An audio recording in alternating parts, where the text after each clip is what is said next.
In this last goal, we're going to talk about tools, resources, and motivational tactics checklist, and the final assignment itself.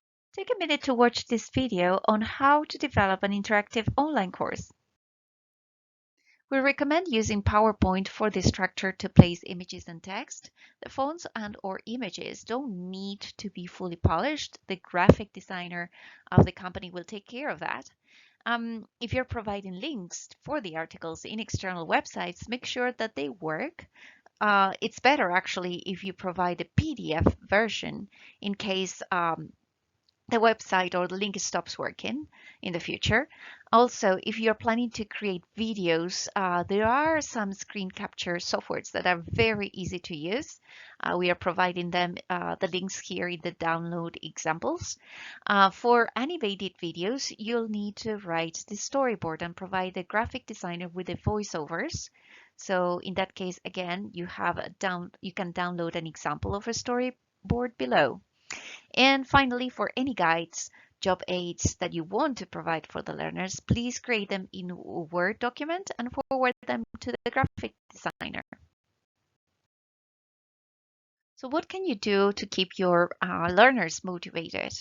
So to capture their attention, their interest, are there general principles or ideas that are being illustrated in concrete examples or visualizations?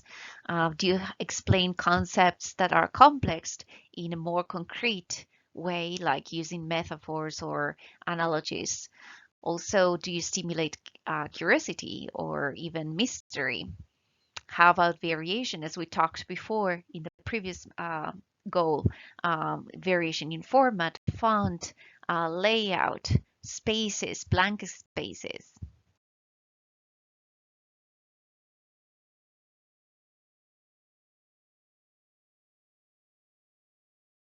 Also, are you varying in tone, like going from serious to humorous or exhortation?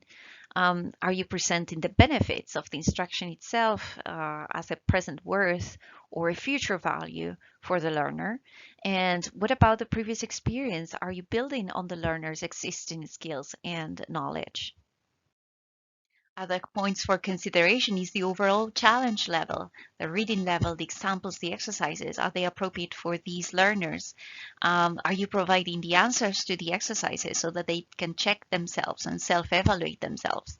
Extrinsic rewards, are you providing any kind of reward that helps them to be more motivated? And the level of difficulty in the final exercises, are they consistent with the preceding ones?